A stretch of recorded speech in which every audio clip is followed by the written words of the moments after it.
Hello, everyone. This is Eco, the Wandering Love Mystic, and welcome to class 2 of our 5-week class of Homeward Bound, the incredible inward journey, where we're on a journey with ourselves and with those who are with us to create a sense of a feeling of home and belonging within ourselves. Thank you so much for those of you that are here live, as well as deep appreciation for those who are watching this recording. You're loved, and thank you for being a part of this journey with us. We're going to start out with a grounding meditation. So I invite you to close your eyes, to go on to relax, take in a deep breath, relaxing the jaw, relaxing the belly, relaxing the ass, making even more room inside of us. I invite us to breathe and be with where we are right now, letting go of whatever it took to go and get here to this class today or to this replay. As you take in the next deep breath, relaxing the jaw, relaxing the belly, relaxing the ass, letting go of whatever you might have planned for after this. So you can be here in this present moment with one another and with ourselves. As you take in the next deep breath,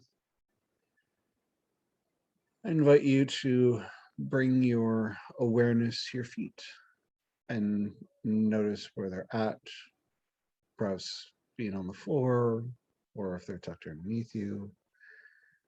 I invite you to just like wiggle your toes, say thank you for carrying us through this lifetime. I'm grateful for you. As we take in our next deep breath, bringing our awareness to our seat and noticing how we're being supported with where we're sitting. There's nothing we have to do, nothing we need to do to receive that support. We are being supported just by our existence, and we are worthy of that support because we exist. You are worthy. You have been worthy. You are worthy. You'll continue to be worthy just because that you exist. I just take a moment to breathe that in. And on the next exhale, I invite you to go and bring your awareness to your back. And just notice, are you leaning against something? Perhaps noticing the feeling of the fabric of your clothing against your skin, or noticing what it's like to be perhaps sitting up even straighter, that you're going supporting your own back. As you take in your next deep breath, bringing in these three um, three sections, the feet, the seat, and the back. Bring that together in our awareness of what is going on with the body, being here in the present moment. Taking another deep breath.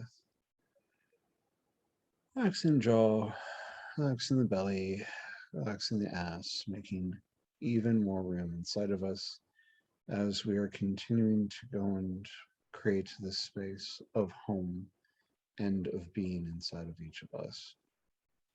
Open your eyes when you're back in. And I would like to go and check with those who would like to go and share that are present of what has gone on since our first class and how the homework has gone. Who would like to Yeah. share? So, I think, well, to be home in myself, I would need to know who I am and what I really want. And I am learning who I really am and what I actually want and not what I've been told to want or told to be. And I have become aware of my actual needs and wants, which are far more numerous and detailed than the perceived bare minimum. And I feel more worthy and deserving of what I want. And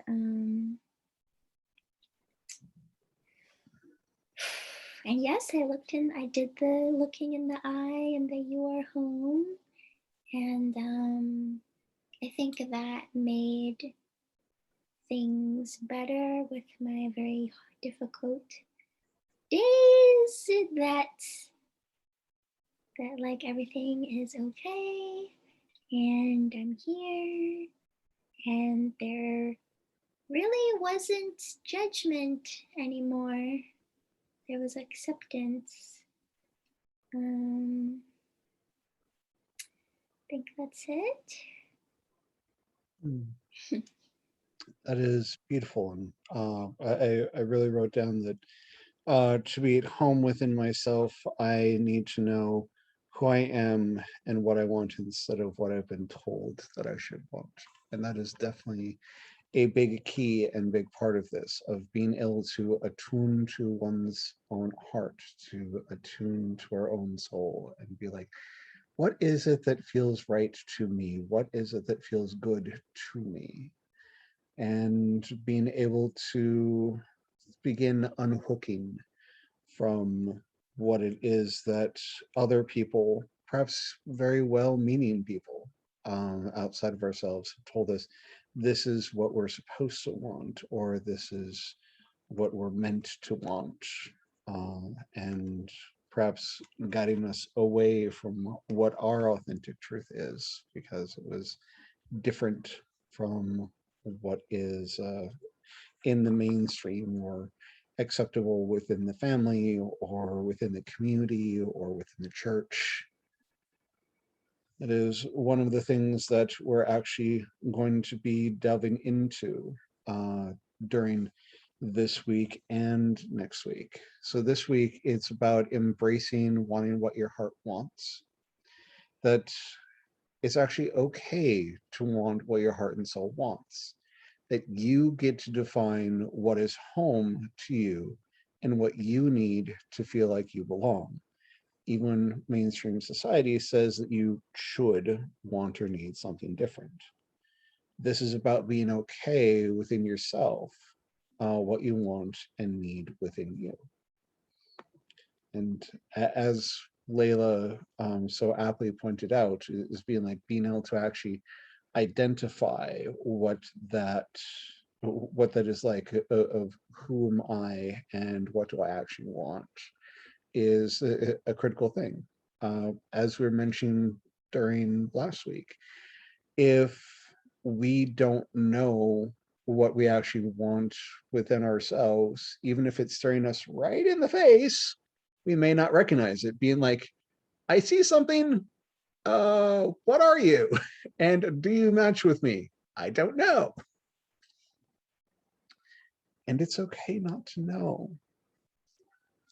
Wherever you're at in your life, because you get to decide in this moment, in this here and now, what your truth is for what you want right now, regardless of it being similar to something that you want in the past, or if it's something completely different than anything that you've gone after before.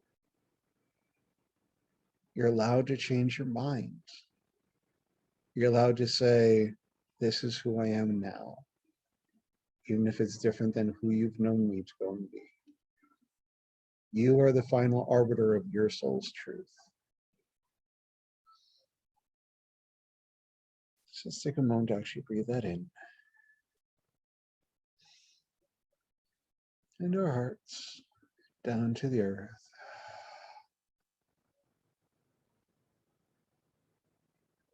And I'm kind of noticing the faces with you, Layla. Are you one to go and share like what's coming up for you? Oh, my heart hurts. I feel like this is like, yeah, like all this love light shit. Like I've like I'm really descending into my heart and like feeling, yeah, like inward journey. Like I'm really, I feel like my heart is reacting to me leaning into like everything you said was like everything I needed to hear. Like it's okay to want what you want. Um, like it and like it's okay to change your mind. Like just this class is the opposite of what I was taught. So, but it feels so good. And I'm like crying because this is what I need.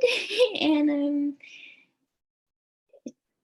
I'm just like crying because I've been like trying so hard, like blindly trying. And like now I'm like getting in there. Got it.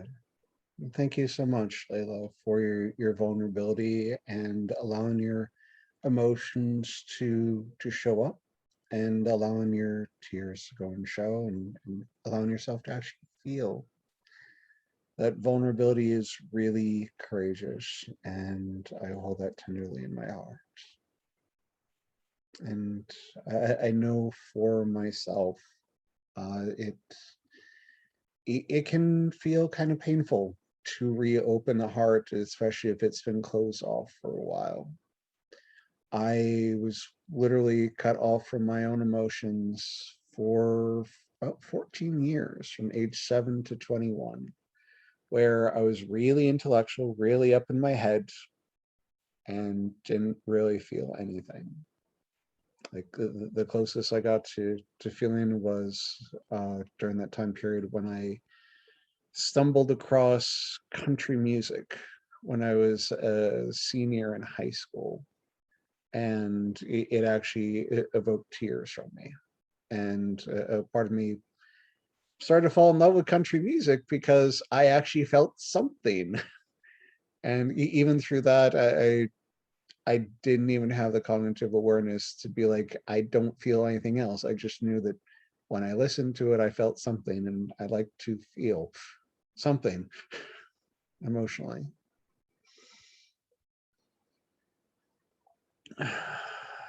And after I got back in touch with my emotions, opening up that rusty heart that been closed off for so long, to be like, oh, there's a lot of pain, there's a lot of sadness, also a lot of anger and rage that have been suppressed in there too. And finding ways to healthily express that in relatively safe spaces, in controlled environments.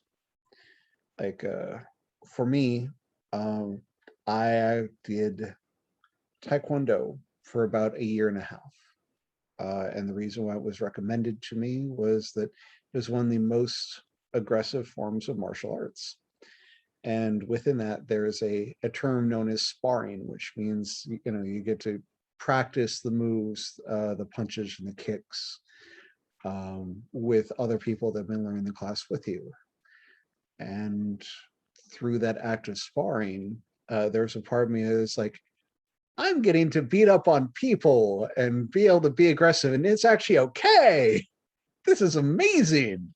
I didn't know we could do that because we live in such a violent type society, or we've had a lot of violence in society where, you know, non-consensual violence, yes, we want to go and stop that. And there are a lot more peaceful methods that can be used to resolve conflicts, rather than us beating upon each other or literally killing one another to try to prove that we are right or they are wrong. That's one of the reasons why the creator of NVC, nonviolent communication, came up with the system that they do, which I'm going to go and share with the class today, as I feel it's actually relevant from some of the feedback I was getting just a little bit ago. So I'm going to share screen.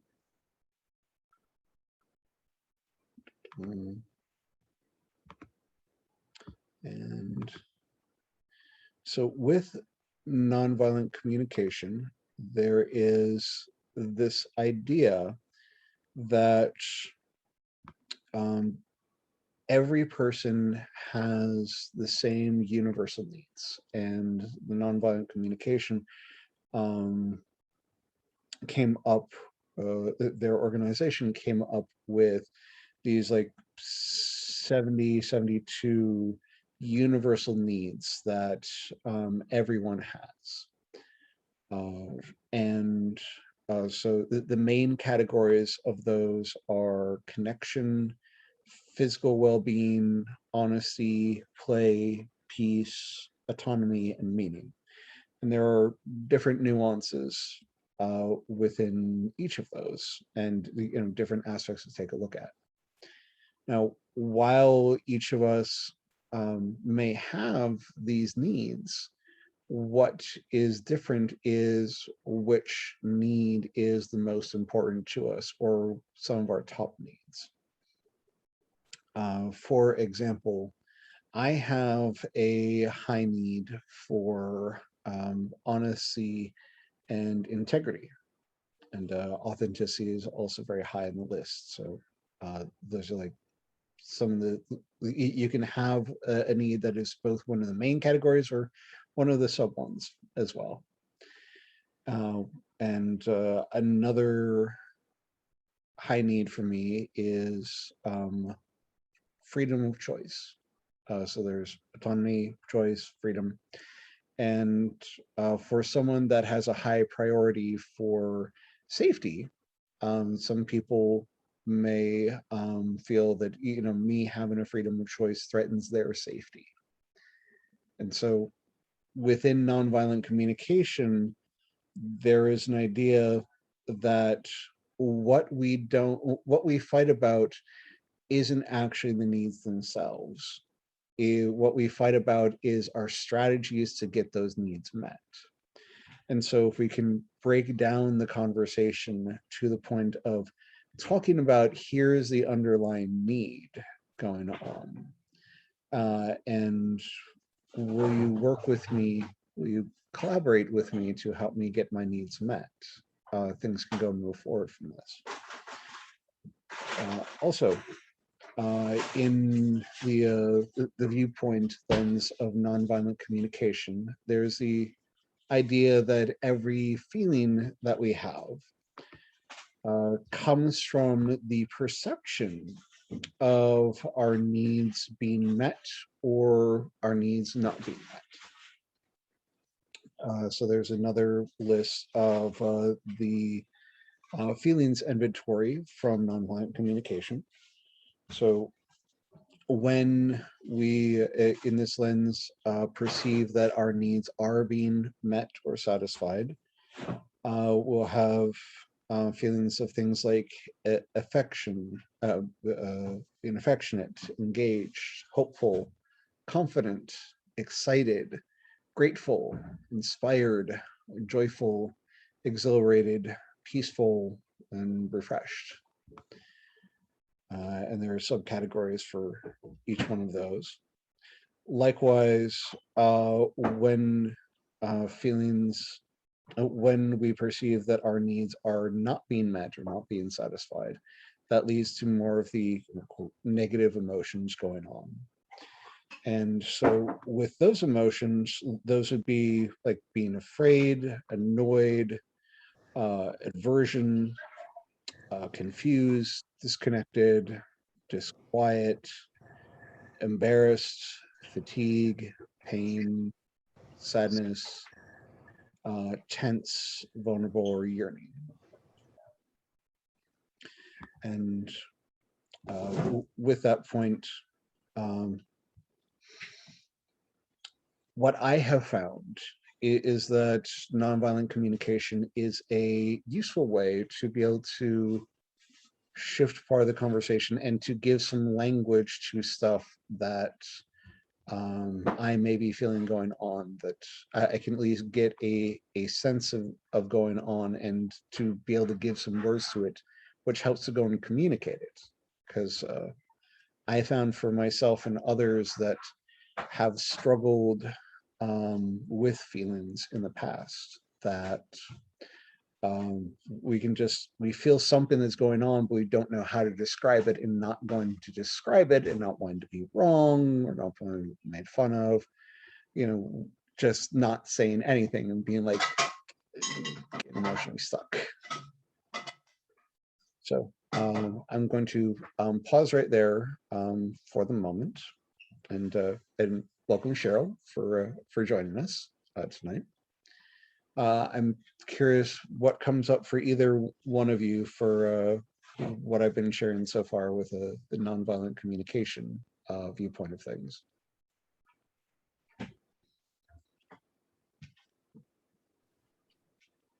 Well, I was tearing up because I have not felt very many of them very often. But I've definitely felt the ones for when you don't have those things. I feel afraid. Afraid is the main one. So now I'm like, okay, I'm afraid. My heart says I'm afraid. Got it. And I think it was interesting, like the safety and freedom thing and the collaboration. I think that's a common thing that comes up for people is safety and freedom. And yeah, I think collaboration is a beautiful word, like working together with people so everyone can feel how they need to feel and want to feel and deserve to feel. Beautiful. And yeah, thank you for sharing that, Layla. And I really hear how a part of you is so used to the feeling of being afraid, and that is something that a lot of the feminine has dealt with a lot more than those who are in the male identified part of the population. There's a relative, unfortunate, constant-ish threat out there towards the feminine in a lot of different ways. Like the example that comes to mind is like the difference between a cis man and a cis woman going out on a blind date. Someone like you may have met on the app. The guy's worst fear may be like, oh, I hope she actually looks like her picture. Where the feminine's experience is more like, I hope I don't get raped or murdered by this person I'm meeting. So large disparity. And part of the reason why we're going through this course, to be able to create that sense of home and belonging, which in my perception, that if you feel at home and if you feel that you belong, then you might also feel safer as you work through the world as well. I'm going to take a moment to drop the links to these into the chat. Oh, nice. So that way I'll have an easy way to access them. We can probably try out playing with these a little bit too, so you can get a little bit of practice with actually doing that and stating that. I also noticed that not necessarily the ones that I worked on were the ones I needed the most. It's just the ones I could kind of create for myself, like the ones like connection, like to be known. That was something I could give myself by oversharing to people, even though they didn't give me a safe container. That was like something I could do, because like the collaboration is not really there. I don't often people um, Yeah.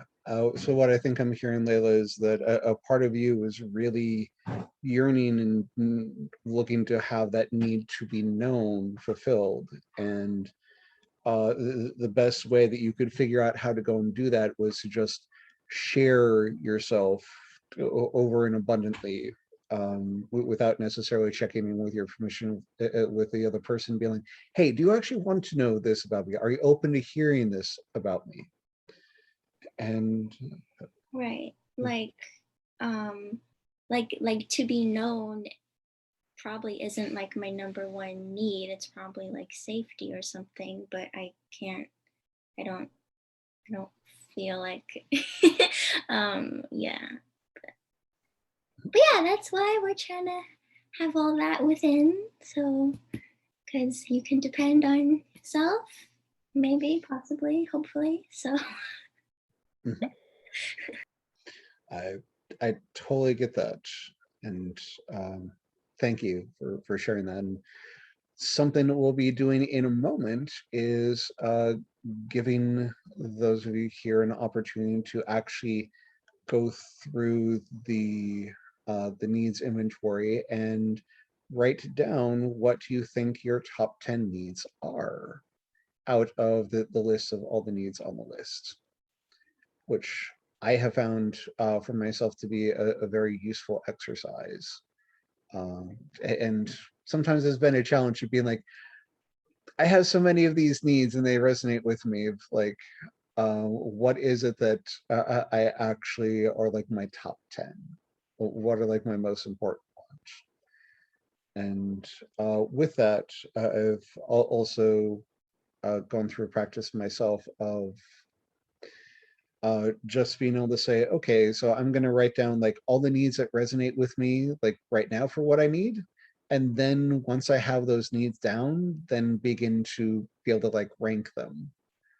So that could be one way that you start to go narrow down like what are your top 10 needs.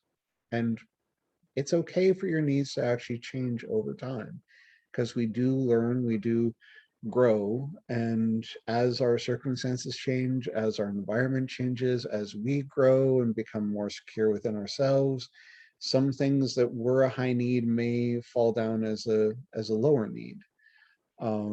For an example, like if you're in a environment where there's verbal or emotional abuse going on, or even physical violence, you might have a really high need for safety. And then after you move out of that situation and you move into a space that is either by yourself, in a place you totally control, um, or say that you move into a different place where the people are treating you with like respect and kindness, and there's no longer that abuse going on.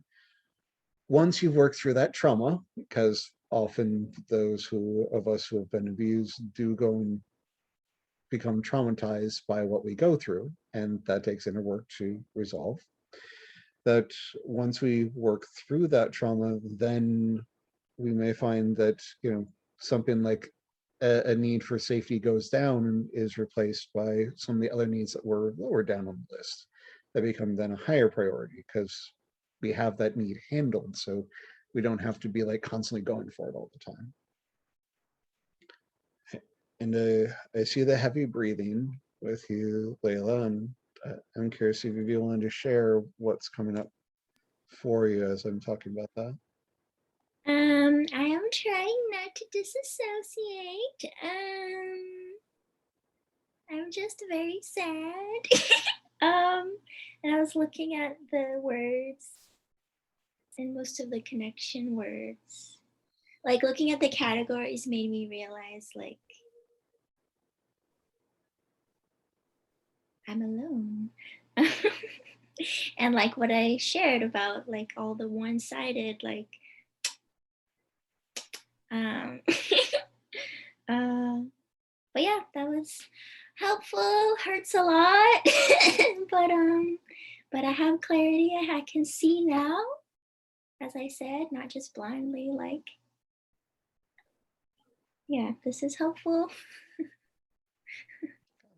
I'm glad that this is helpful for you, Layla. And I hear the recognition of you having been alone.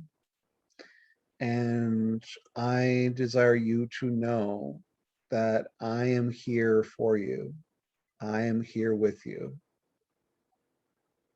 And part of us going through this together is so that we're forming community and forming those connections and belonging with each other, as we were talking about last time.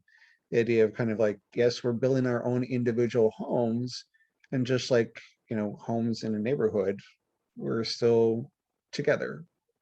Won't you be my neighbor? Yeah, like I do today, I do see my presence, value, and light because when I do not have it in me to be present for people, I feel the lack of presence. And I am aware that the lack I am feeling today is the lack of me. Because a lot of times when I interact with people, it's just me. Um, and so now that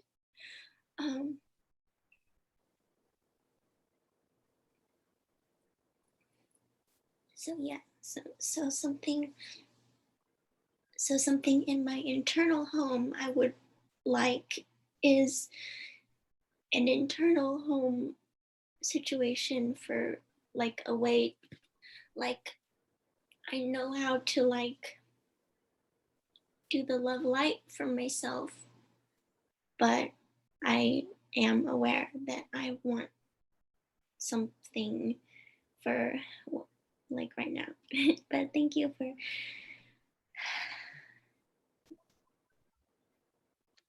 Very welcome, Layla.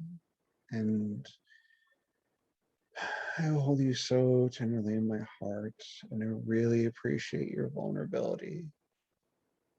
And what I hear from you, I think I'm hearing from you, is that you've had this missing component of you for a lot of your life.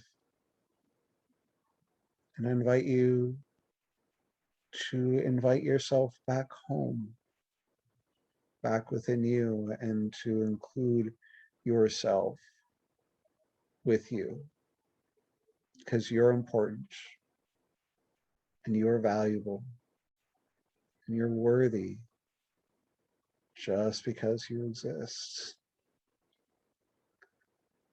And I know that may seem really big to take in right now. yeah, because this is the part that was ignored. So Mhm. I ignored it because I'm like, well, nobody wants to deal with like when I was an actual child, no one wanted to deal with it. So now that I'm an adult, I'm like, what do I do with this? But I will try. I get that. And often we're not given models to figure out what to go and do with it. And we try to do our best with what we have. And often it's like, I don't know what I'm doing. I'm making this up as I go along. And here I am. And this is why we're here, to come back home to ourselves, to be me at home with me. Because I am the only one that is guaranteed to be in my life for this entire lifetime. Others may have the intention, others may make promises, and when push comes to shove, the only one who I know with 100% certainty that I will be with someone is myself. And the more that I find that I come and create home within myself, the more that I find those that resonate, that are welcomed in for however long they may happen to be a part of that. And I believe and advocate for me being able to be in right relationship with myself first and foremost. And that may be a shift for some of us who have spent a lifetime focusing on other people and making it about them.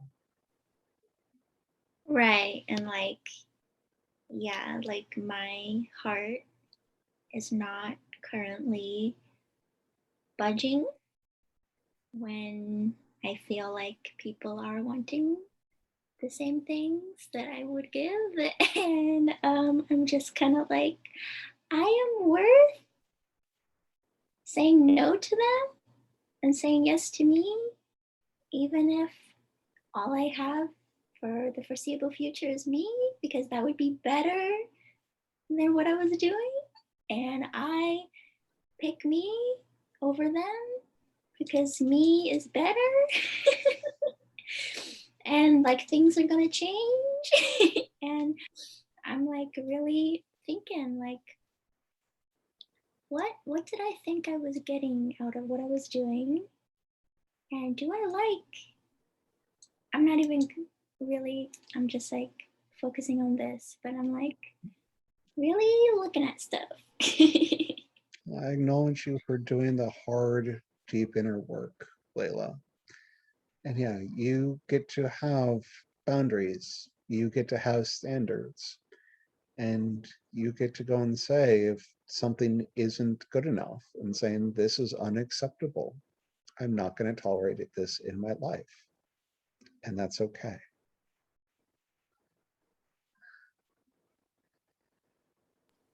Do you know the lemon from Adventure Time? He says this is unacceptable. Anyways. Thank you. And Cheryl, I'm curious what may be coming up with you in this conversation if you're willing to share. And you're always a choice if you want to share or not. Well, I just feel the usual peaceful, but I just went through, we had an appointment with somebody else, and we were talking about feelings and health and, what's going right and what's going wrong inside the body. And then I noticed that you're linked and it looked like you might still be here. So I jumped on, and it looks like you have been helping somebody again, which is awesome. And I was just taking everything in. I didn't hear all of it, but I have that feeling again. You bring a peaceful feeling to me, and there's definitely things that I need, and emptiness, from previous relationships or whatever's happening now. Beautiful. So you're right. I definitely agree that the needs change. When you do have love around you, you don't need it that much. When somebody's actually wanting to give you a hug good night or something, be it kids or grandkids but that's a necessary part of life. Having people that care about you and love you. So, love me. Beautiful. And we have to take care of. I used to call my grandma on her birthday, and her husband would be somewhere else. He wouldn't be there for her, and so she helped me realize, I'm going to celebrate. I'm going to do something for me. I'm going to make this a happy day, even though somebody that I care about's not here. And so I've applied that a lot in my life, and it's made my days a lot better. So. It's beautiful that you could go and do that for your grandmother. And one of the needs on the NVC needs inventory is the celebration of life under the meaning category. And I'm grateful and honored that I am able to help you meet some of your needs in what it is that we're doing here, and that it resonates so positively with you. Out of curiosity, if you were to take a look at the nonviolent communication needs list, and I will bring that up here again in a moment.